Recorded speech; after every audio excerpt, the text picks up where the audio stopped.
महाराष्ट्र 24 तास चे प्रायोजक आहेत MDH मसाले. MDH ने जेवण दरवेळी मजेदार. आरोग्य न्यूट्रिशन मिळे, बॉडी किती स्ट्रॉंग बने, कमी खाऊन पोट भरे, डायजेशन ला नाही धोका. MDH सोया टीन अस्सल प्रोटीन. MDH.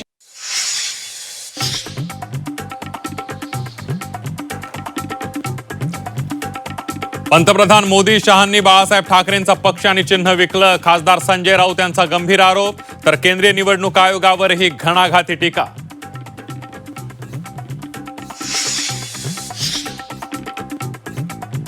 लोक न्यायालयानं शिवसेना शिंदेंना दिली आहे पक्षचिन्ह वादावर फडणवीसांची प्रतिक्रिया. शिवसेना पक्ष ठाकरेंचा, सुप्रिया सुळेंचं विधान.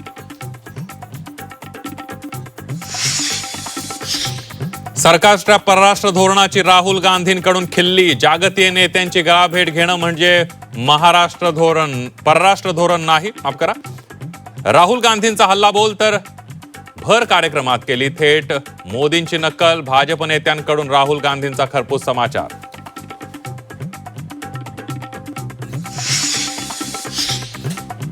राहुल गांधी छिछोरगिरी करणारे नेते, मुख्यमंत्री देवेंद्र फडणवीसांची टीका. तर राहुल गांधींना मिमिक्रीच म्हणायचं का, शिंदेंनी राहुल गांधींना डिवचलं.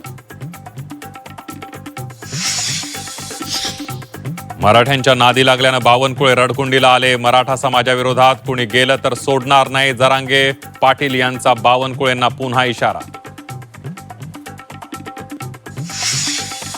1 सप्टेंबर पासून ओबीसी समाजाचं राज्यव्यापी आंदोलन. पुण्यामध्ये झालेल्या बैठकीत ओबीसी नेत्यांचा एल्गार.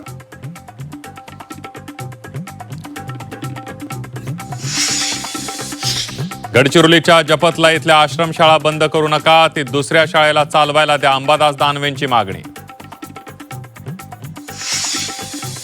सांस्कृतिक राजधानीला अंधश्रद्धेचा विळखा. पाय धुतलेलं पाणी दूध पाचून तागून दे बाबाचे उपचार. सोशल मीडियावर बाबाचे व्हिडिओ व्हायरल. भाजप सत्तेत आल्यापासून भोंदूगिरीमध्ये वाढ. देवाच्या नावावर बाजार मांडलाय. पुणे भोंदू बाबा प्रकरणी वडेट्टीवारांची भाजपवर टीका. नांदेडमध्ये तृतीयपंथीयांच्या 2 गटात हाणामारी. एकमेकांच्या हद्दीत पैसे मागण्यावरून वाद. हाणामारीचा व्हिडिओ व्हायरल.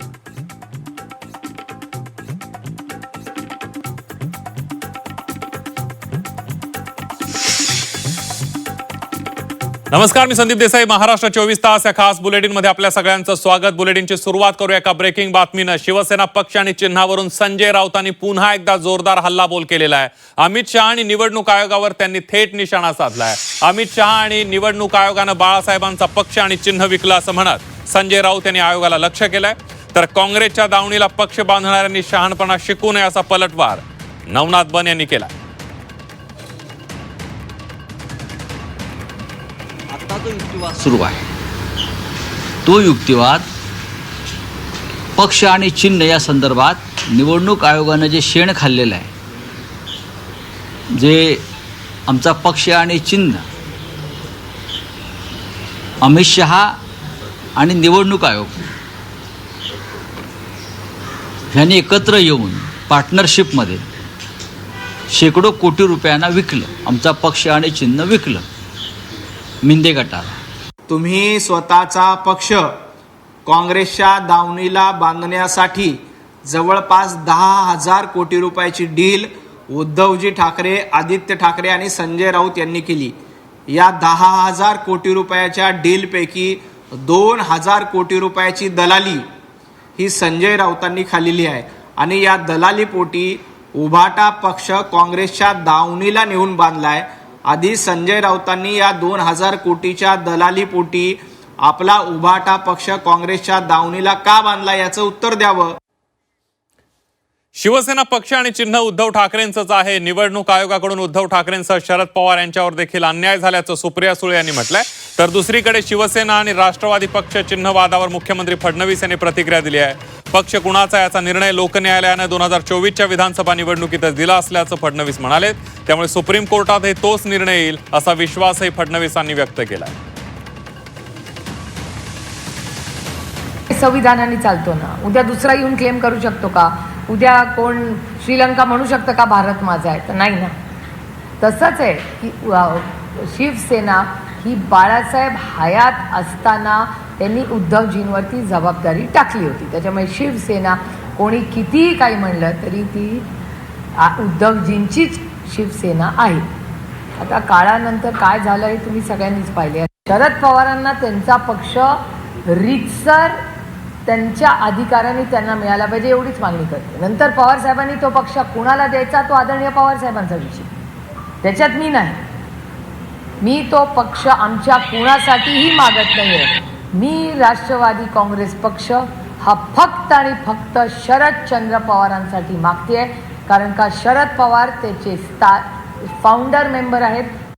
त्यापूर्वी लोक न्यायालयाने हा निर्णय 2024च्या विधानसभा निवडणुकीत दिलेला आहे आणि लोक न्यायालयाने शिवसेना ही सन्माननीय एकनाथराव शिंदेजींची आणि राष्ट्रवादी ही अजितदादा पवारांची आहे यावर शिक्कामोर्तब केलेला आहे. ठीक आहे, आता सुप्रीम कोर्ट काय करतात याकडे सगळ्यांचं लक्ष आहे, पण सुप्रीम कोर्टही हाच निर्णय दिला अशी आम्हाला अपेक्षा आहे. तर निर्णय असंविधानिक वाटल्यास कोर्ट योग्य निर्णय देईल. विधानसभा अध्यक्ष राहुल नार्वेकरांनी प्रतिक्रिया दिलेली आहे. शिवसेना पक्ष आणि चिन्हावर नार्वेकरांनी प्रतिक्रिया दिली आहे.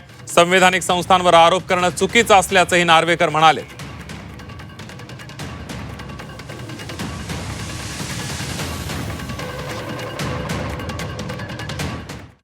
जर एखादी व्यक्ती एखाद्या निर्णयाशी सहमत नसेल तर त्याकरता आपल्या संविधानातून योग्य पर्यायी उपाय सुचवले गेलेले आहेत. कोर्ट आहे, हायकोर्ट आहे, सुप्रीम कोर्ट आहे. इथे आर्टिकल 226 असेल किंवा आर्टिकल 32 खाली तुम्ही याचिका दाखल करू शकता. आणि जर का न्यायालयाला वाटलं की एखादी बाब ही असंविधानिकरित्या हाताळली गेली आहे तर न्यायालय त्याच्यावरती निश्चित योग्य तो निर्णय देऊ शकतं. परंतु न्यायालयात एखादी गोष्ट ज्या वेळेला न्यायप्रविष्ट असते त्यावेळेला अशा प्रकारचं वक्तव्य करून संविधानिक संस्थांवरती हेतू आरोप करणं हे जबाबदार नागरिकाचं कर्तव्य नव्हे. जेनझींवर फोकस करा, त्यांच्याशी संपर्क ठेवा, अशा सूचना मनसे अध्यक्ष राज ठाकरे यांनी पदाधिकाऱ्यांना केलेल्या आहेत.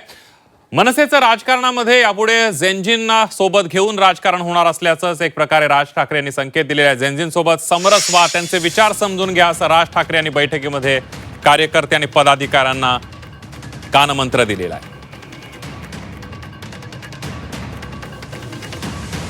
जेनझींवर फोकस करा, त्यांच्याशी संपर्क ठेवा, जेनझींसोबत समरस व्हा, त्यांचे विचार समजून घ्या. मनसेचं राजकारण यापुढे जेनझींना सोबत घेऊन सुरू होणार. राज ठाकरेंनी पदाधिकाऱ्यांना या सूचना केलेल्या आहेत.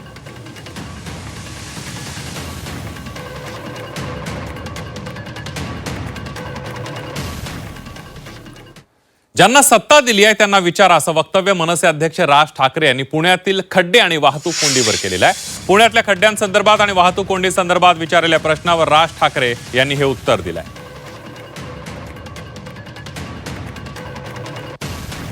पुण्यात खड्डे खूप झालेले आहेत, ट्रॅफिक मोठ्या प्रमाणात होते. ज्यांना मतं दिलेत त्यांना विचारायचं. एक विरोधक म्हणून तुम्हाला तेच म्हणतात, ज्यांना सत्ताधारी म्हणतात खड्डेच नाहीत शहरात आणि मोठ्या प्रमाणात खड्डे. मी तेच सांगतोय, ज्यांना सत्ता दिली ना त्यांना विचारायचं. गेल्या 5 वर्षात महाराष्ट्रातील 36,211 खासगी कंपन्या बंद झाल्याची केंद्राने संसदेमध्ये माहिती दिली आणि यावरून राज्यात आरोप प्रत्यारोप सुरू झालेले आहेत. शरद पवार यांनीही काल ट्विट करून याबाबत चिंता व्यक्त केली आहे. यावर आता मुख्यमंत्री देवेंद्र फडणवीस यांनी राज्यातील उद्योगांबाबत आकडेवारी शेअर करून माहिती दिली आहे. राज्यातून उद्योग किंवा कंपन्या बंद झाल्याचा केवळ आभास निर्माण केला जात असून प्रत्यक्षात बंद झालेल्या कंपन्यांपैकी 76% कंपन्या या डिफंक कंपन्या म्हणजेच कधीही सुरू न झालेल्या आहेत असं स्पष्ट करत महाराष्ट्र आजही देशात उद्योग आणि नवीन कंपन्यांच्या नोंदणीमध्ये अव्वल स्थानी असल्याचं मुख्यमंत्र्यांनी सांगितलंय. त्या ट्विटला मी उत्तर दिलेलं आहे. पवार साहेब ज्येष्ठ नेते आहेत, ते नेहमी महाराष्ट्राच्या हिताचा विचार करतात, म्हणूनच त्यांच्यापर्यंत चुकीची माहिती जाऊ नये या दृष्टीनं खरी माहिती मी त्या ठिकाणी दिली. सर्वात जास्त कंपन्या महाराष्ट्रात सुरू झालेल्या आहेत. सर्वात जास्त फंक्शनल कंपन्या महाराष्ट्रात आहेत. ज्या नॉन फंक्शनल कंपन्या आहेत, ज्या कधी सुरूच होऊ शकलेल्या नाहीत, त्याचा आकडा देऊन काही लोक फसवेगिरी करतायत. मात्र आता माझ्या ट्विट नंतर सगळ्या गोष्टी समोर आल्या. उद्योग खात्यामध्ये सर्वात जास्त भ्रष्टाचार झाल्याचं म्हणत चाकण कंपन्या स्थलांतरावरून संजय राऊतांनी हल्लाबोल केलेला आहे. तर उद्योग जात आहेत, उद्योगमंत्री चाकणला का जात नाहीत असा सवाल खासदार सुप्रिया सुळे यांनी उदय सामंत यांना केलाय. नाशिकमध्ये सीट अडचणीत येते तेव्हा चार्टर्ड विमानाने जातात, चाकणला का जात नाही अशी टीका सुप्रिया सुळे यांनी केलेली आहे.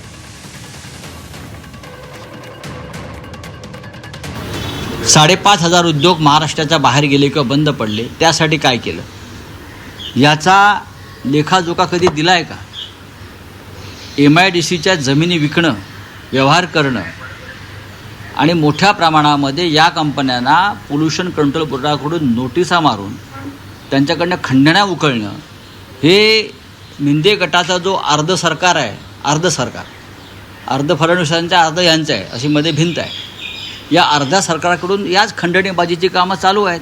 इलेक्शनला जेव्हा नाशिकला त्यांची सीट अडचणीत येते तेव्हा चार्टर मिळतं ना, पण हजारो लाखो गरीब मुलांच्या जेव्हा नोकऱ्या जातात तेव्हा यांना चार्टर सुचत नाही. एक तर मोदीजी म्हणतात चार्टरनी जाऊ नका, ह्यांच्यातला एक मंत्री चार्टरशिवाय कुठे जात नाही.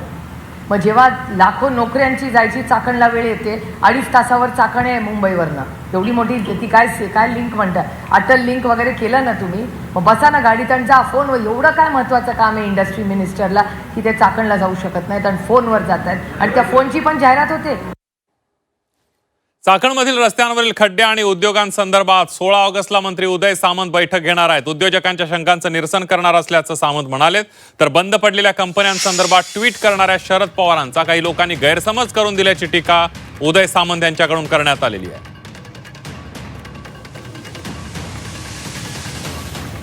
दोघांनी माझ्याबद्दल काय लिहिलंय, कुठची जमीन मी विकली, काय केलं, पुराव्यानिशी त्यांनी सिद्ध करावं, त्याच्याकडे मी दुर्लक्ष करतो. तो राजकीय भाग झाला. पण शरद पवार साहेबांनी ट्विटमध्ये काय म्हटलंय की याच्यामध्ये सरकारनं लक्ष घातलं पाहिजे. म्हणजे शरद पवार साहेबांना देखील काही गैरसमज काही लोकांनी करून दिलेला आहे, त्याच्यामुळे कदाचित हा संभ्रम निर्माण झाला असेल. आणि दोघांच्या बाबतीत तुम्ही सांगितलं की ह्याने ट्विट केलं त्याने ट्विट केलं, ते माझ्या दृष्टीनं पॉलिटिकल ट्विट आहे, बरोबर आहे. पण मी त्याच्यावर असं पण विचारू शकतो की जंतर मंतरवर तुम्ही विद्यार्थ्यांना सपोर्ट केला, मग झारखंडमध्ये का केला नाही, ते पॉलिटिकल आहे, ते आपण बाजूला ठेवू, बरोबर आहे. शरद पवार साहेबांचं जे ट्विट आहे त्याच्यामध्ये त्याला प्रतिसाद देत असताना राज्याचे मुख्यमंत्री देवेंद्रजींनी देखील ट्विटद्वारे एक उत्तर दिलेलं आहे. पहिली गोष्ट अशी आहे की कुठचीही कंपनी स्थलांतरित झालेली नाही. मी स्वतः कुलकर्णी नामक पदाधिकाऱ्यांशी बोललो, हे तर मी जाहीरपणानं बोललोय. मी उद्योगमंत्री म्हणून पळून नाही जात आहे. मी चाकणला तिथं जाऊन त्या उद्योजकांबरोबर बैठक घेतोय.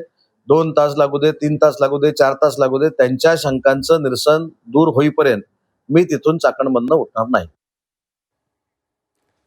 चाकणच्या मुद्द्यावरून रोहित पवार आणि बन यांच्यामध्ये ट्विटरवर पाहायला मिळत आहे. 27,000 कंपन्या डिसफंक्शनल झालेल्या आहेत. एवढ्या कंपन्या डिसफंक्शनल का झाल्या असा सवाल रोहित पवारांनी ट्विट करत उपस्थित केलाय. तर बन यांनी रोहित पवारांच्या ट्विटला उत्तर दिलंय. बघूया. रोहित पवार यांनी आपल्या ट्विटमध्ये म्हटलेलं आहे, आदरणीय देवेंद्र फडणवीस साहेब, शब्दांचा आणि डेटाचा खेळ करण्यात आपला हात कुणीही धरू शकत नाही. पण आपली पोस्ट वाचल्यानंतर सोयीचा अर्थ लावण्यातही कुणी आपला हात धरू शकत नाही, हे मान्य करावं लागेल. असो, मुद्द्याचं बोलूया. केंद्र सरकारच्या आकडेवारीनुसार राज्यात गेल्या 5 वर्षात 36,000हून अधिक कंपन्या बंद पडल्या. आपल्या म्हणण्यानुसार त्यापैकी 76% कंपन्या म्हणजे सुमारे 27,000 कंपन्या डिसफंक्शनल झाल्यात. एवढ्या मोठ्या प्रमाणात कंपन्या डिसफंक्शनल का झाल्या याचं उत्तर शोधणं मुख्यमंत्री म्हणून आपली जबाबदारी नाही का? कंपन्यांची नोंदणी झाली पण त्या सुरूच झाल्या नाहीत, तर हे आपल्या धोरणांचं अपयश नाही का? 76% कंपन्या डिसफंक्शनल झाल्या, पण उर्वरित 9,000 कंपन्यांचं काय? त्या का बंद पडल्या याचाही विचार करायला पाहिजे. राहिला प्रश्न चाकणचा. उद्योजकांनी पत्रकार परिषद घेऊन आपलं गाऱ्हाणं मांडलं, चौफेर टीका होऊ लागली, तेव्हा आपल्या प्रशासनाला जाग आली आणि त्यानंतर बैठक घेण्यात आली. गेल्या वर्षी आंदोलन झालं तेव्हाही बैठक घेण्यात आली होती, पण त्यानंतर पुढे काय झालं? उद्योग मंत्र्यांबाबत बोलायचं झालं तर कुठे उमेदवार पळाला, कुठे उमेदवाराची माघार झाली, कुठे काय, अशा अनेक राजकीय उद्योगांमध्ये ते सदैव व्यस्त असल्यानं त्यांच्याकडे कदाचित उद्योग विभागासाठी वेळ नसावा. त्यामुळे उद्योग विभागाला वेळ देऊ शकणारी सक्षम व्यक्ती मंत्री म्हणून असणं गरजेचं आहे. तहान लागल्यावर विहीर खोदणारे नकोत, असं रोहित पवारांनी म्हटलंय. त्यावरून भाजपचे मुख्य प्रवक्ते नवनाथ बन यांनी रोहित पवारांना प्रत्युत्तर दिलंय. रोहितजी, या ट्विटबद्दल मनापासून आभार. जे 2 स्क्रीनशॉट्स आपण टाकलेत त्यात बरे झाले 2015-16 आणि 2026ची तुलना केली. आता तुम्हीच तुमचे टाकलेले स्क्रीनशॉट पहा. 2015-16 जेव्हा नुकतीच भाजपा शिवसेनेचं सरकार आलं होतं तेव्हा महाराष्ट्रात 10,868 कंपन्यांची नोंद व्हायची. दिल्लीत 8,900वर होती. उत्तर प्रदेश सुमारे 5,000, कर्नाटक 4,800, म्हणजे दिल्लीच्या किंचित 1,000नं महाराष्ट्र पुढे होतं. पण आता काय स्थिती आहे? दिल्ली, उत्तर प्रदेश, कर्नाटक या सर्व राज्यांपेक्षा दुपटीपेक्षा अधिक आहे. काँग्रेस राष्ट्रवादीच्या सरकारच्या वर्षातील माहिती आणि आता महायुती सरकारच्या काळातील 10 वर्षांनंतरचं धडधडीत वास्तव समोर आणल्याबद्दल पुनश्च एकदा आपलं मनपूर्वक आभार. यानंतर उद्या पुढल्या बातमीकडे. गळाभेट घेणं म्हणजे परराष्ट्र धोरण नाही, अशा शब्दात लोकसभेचे विरोधी पक्षनेते राहुल गांधी यांनी मोदींच्या परराष्ट्र धोरणाची खिल्ली उडवलेली आहे. मोदींच्या परराष्ट्र धोरणावर टीका करताना परदेशी नेत्यांशी होणाऱ्या त्यांच्या गळाभेटींचा उल्लेख केलाय. मोदींचे परराष्ट्र धोरण नेमकं कसं आहे हे दाखवून देत असल्याचं सांगत राहुल गांधी यांनी व्यासपीठावरून संदीप दीक्षित यांच्या दिशेने गेले आणि त्यांची गळाभेट घेतली. त्यानंतर पंतप्रधान मोदी परदेशात गेल्यानंतर विविध देशांच्या नेत्यांची गळाभेट घेतात आणि त्यांनाच परराष्ट्र धोरण ते वाटतं असा टोला राहुल गांधींनी लगावलाय. राहुल गांधी यांच्या या कृतीनंतर संदीप दीक्षित यांनी विनोदी टिप्पणी केली. या संपूर्ण प्रसंगामुळे कार्यक्रमात हशा पिकला. मात्र या व्हिडिओवरून आता राजकीय आरोप प्रत्यारोप सुरू झालेले आहेत. भाजपकडून राहुल गांधी यांच्या वक्तव्यावर टीका करण्यात आली असून काँग्रेसने मात्र राहुल गांधींच्या भूमिकेचं समर्थन केलं.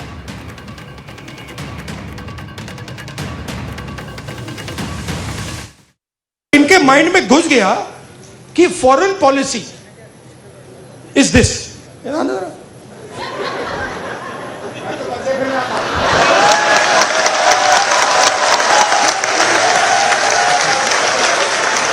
अब पता नहीं किसने डाला, कहां से घुसा कि भाई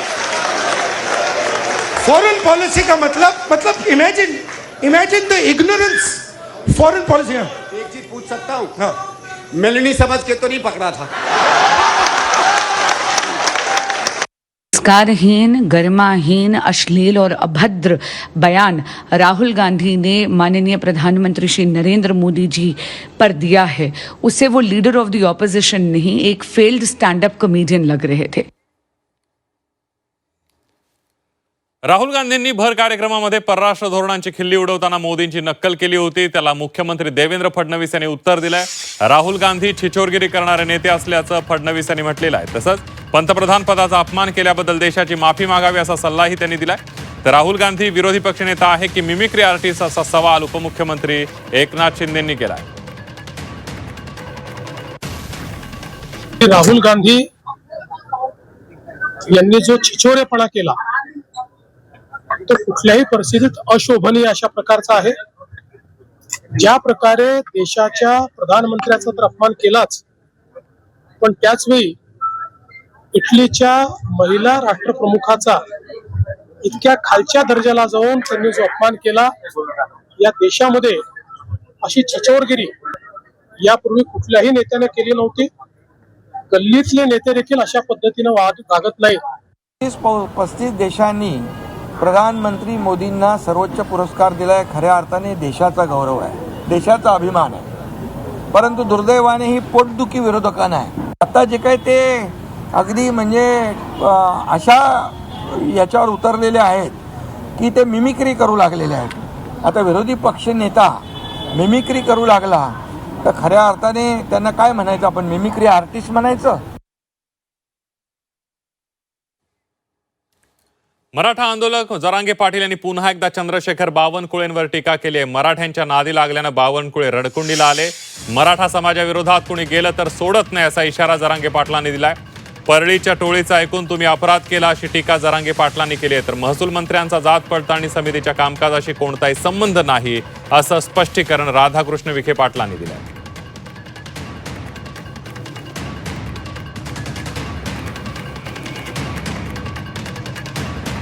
बावनकुळे साहेब, मी तुम्हाला जाहीरपणाने सांगतो, मी माझ्या मराठा समाजावरती लय प्रेम करतो. माझ्या मराठा समाजाच्या विरोधात मराठा जरी आला तरी मी सोडत नाही, दुसऱ्याचा बी आला तरी मी सोडत नाही.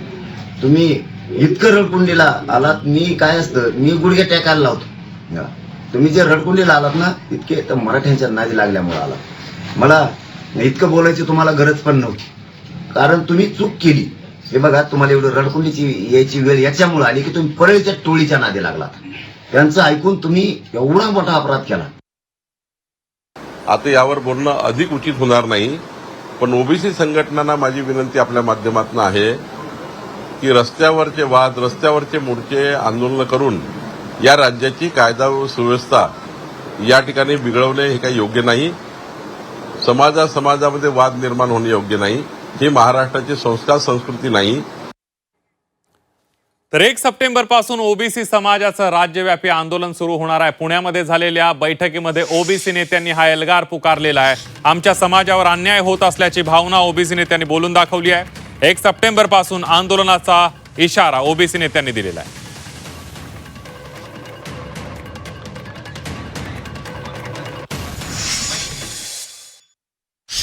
साठी लढतोय. ओबीसींना पण आम्ही अपील करतो की तुम्ही पण तुमची भूमिका सांगा. आम्ही तुमच्यासाठी छातीवर गोळी घ्यायला, जीव द्यायला तयार आहे.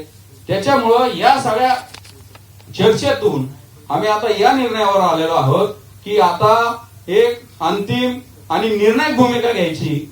येत्या 1 सप्टेंबरला आम्ही मुंबईमध्ये एक राज्यव्यापी आम्ही मोठ्या आंदोलनाच्या आम्ही आता निर्णयापर्यंत आलेलो आहे. आणि या संदर्भामध्ये जे ओबीसीचे नेते आहेत आम्ही त्यांना पण भेटणार.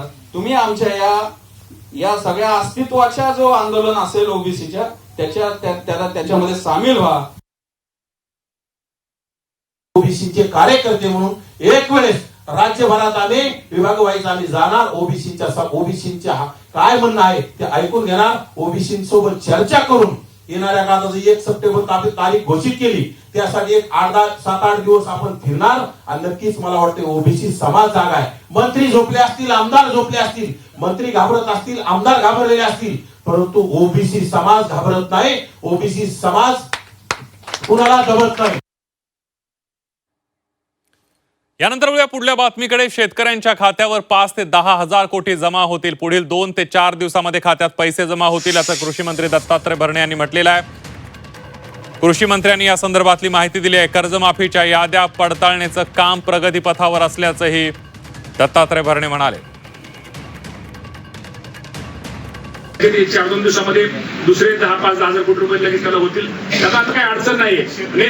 ऐका, तेच नाही म्हणजे आता ही पहिली ही यादी 2 लाखाच्या आतली, त्यानंतर 2 लाखाच्या वरचं की जे ओटीएस आपण म्हणतो की 2 लाखाच्या वरची रक्कम त्यांनी भरायची आणि 2 लाखापर्यंत कर्ज आपण द्यायची. तिसरं प्रोत्साहन 50,000 रुपयाचं ते आपण ते द्यायचं. आणि साधारणतः आणि चौथं की जे महात्मा फुले योजनेमध्ये, कर्जमाफी योजनेमध्ये मागच्या वेळेस जे बसले होते त्यांना आपण 50,000 पहिल्यांदा जाहीर केलं आणि परत मुख्यमंत्र्यांनी ती रक्कम परत 2 लाख जाहीर केली. ते चौथं. अशा 4ही ह्याला आपल्याला कुठल्या प्रकारची अडचण नाही. लवकरात लवकर आपण साधारणतः 40,585 कोटी रुपयाची आपण ती रक्कम ही जाहीर केलेली 36,000 होती. नाशिकच्या पेठ तालुक्यामध्ये पुन्हा एकदा भूकंपाचे सौम्य धक्के जाणवलेले आहेत. गोंदे, बोरवड, देवगाव आणि भैगावामध्ये भूकंपाचे धक्के जाणवलेले आहेत. नागरिकांनी घाबरून जाऊ नये प्रशासनानं आवाहन केलेलं आहे. 4 वाजून 52 मिनिटांनी भूकंपाचे सौम्य धक्के जाणवलेले आहेत. त्यामुळे नाशिकमध्ये वारंवार होत असलेल्या भूकंपामुळे नागरिकांमध्ये काहीशी भीती निर्माण झाली आहे.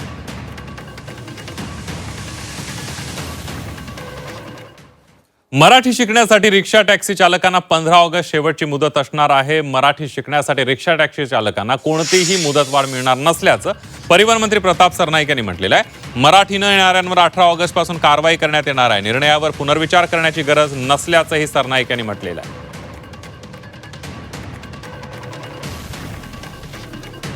आणि 1989च्या नियमाला आज 36 वर्ष पूर्ण झाल्यानंतर जर तुम्ही मराठी बोलू शकत नसाल आणि तुम्ही 1 महिन्याची आणि 100 दिवसाची मुदत मागत असाल तर का म्हणून परिवहन मंत्री म्हणून मी द्यायची.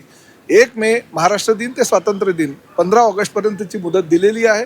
1 मे पूर्वी काही रिक्षा टॅक्सी संघटनांची लोक नेते मंडळी माझ्याकडे आलेली, काही अमराठी जे नेते मंडळी आहेत ते माझ्याकडे आलेले आणि त्यांनी 3 महिन्याची मुदत मागितली होती. मी त्यांना सांगितलं 3 महिने तुम्ही मागता, मी तुम्हाला 3.5 महिने देतो, 105 दिवसाची मुदत दिली. आणि परत आज जर ते काही कुणाला भेटून मुदत मागत असेल तर ते मुदत बिलकुल मिळणार नाही. 15 ऑगस्ट ही डेडलाईन आहे, उद्या त्याचा शेवटचा दिवस आहे, 17 तारखेला त्याचा समारोप आहे. 18 तारखेपासून कारवाईला सामोरे जा. जे शिकले असतील, जे उर्मट असतील, जे मगरूर असतील की नाही आम्ही महाराष्ट्रात राहतो, आम्ही महाराष्ट्रामध्ये व्यवसाय करू, आम्ही महाराष्ट्रामध्ये पैसे कमवू, महाराष्ट्रामध्ये हवे तर करू पण मराठीचा अपमान पण आम्ही करू, अशी जर भूमिका कोणी घेतली असेल तर त्यांना 18 तारखेपासून कारवाईला सामोरं जावं लागेल. सीजेपीचं उद्यापासून स्कूल ठीक करो अभियान सुरू होणार आहे. स्वातंत्र्य दिनाचं औचित्य साधत देशव्यापी मोहीम सीजेपीनं हाती घेतली आहे. शाळांची स्थिती सुधारण्यासाठी सीजेपी मैदानात उतरली आहे. गावागावात जाऊन शाळांचा आढावा घेतला जाणार आहे. सीजेपीचे संस्थापक अभिजित दिपके यांनी उद्यापासून देशव्यापी स्कूल ठीक करो अभियानाची घोषणा केली आहे. ग्रामीण भागातील सरकारी शाळांची दयनीय अवस्था सुधारणं आणि विद्यार्थ्यांना शहरांसारख्या मूलभूत सुविधा मिळवून देणं हा या अभियानाचा मुख्य उद्देश आहे. सीजेपीचे सदस्य गावागावात जाऊन शाळांची पाहणी करणार आहे, तसंच शाळांमधील स्थिती सुधारणेबाबत विनंती करणार आहे. दरम्यान अभिजित दिपके स्वतः हिंगोलीतील त्यांच्या गावातील शाळेमध्ये जाणार आहे. स्कूल ठीक करू आमचं आंदोलन आहे. उद्या इंडिपेंडन्स डे आपला, तर त्या दिवशी आम्ही सुरू करणार आहे. मी स्वतः उद्या हिंगोलीला माझ्या मूळ गावी जाऊन त्या आंदोलनाची सुरुवात करणार आहे. तिथे जाऊन सरपंचांना मी विनंती करणार आहे की जे काही शाळेमध्ये सध्या फॅसिलिटीज नाही आहे त्या कराव्या, स्कूल नीट कराव्या, बेंचेस असले पाहिजे, वॉशरूम असले पाहिजे, चांगले पाणी असले पाहिजे, लाईट आली असली पाहिजे शाळेत. आणि असंच आम्ही जेवढी आमची टीम आहे सगळी देशभरात असे प्रत्येक ते त्यांच्या गावी जातील आणि तिथे जाऊन सरपंचांना आणि गावकऱ्यांना रिक्वेस्ट करतील, कारण की आम्हाला सगळ्यांच्या सहभागाने करायचं आहे, सगळ्यांना सोबत घेऊन करायचं. आणि मला नक्की वाटतं की हा एक असा मुद्दा आहे, गावातल्या ज्या शाळा आहेत त्याच्यासाठी सगळा देश एकत्र येईल. महाराष्ट्र 24 तासचे प्रायोजक आहेत MDH मसाले. MDHने जेवण दरवेळी मजेदार. आरोग्य न्यूट्रिशन मिळे, बॉडी किती स्ट्रॉंग बने, कमी खाऊन पोट भरे, डायजेशनला नाही धोका. MDH सोयाटीन अस्सल प्रोटीन. MDH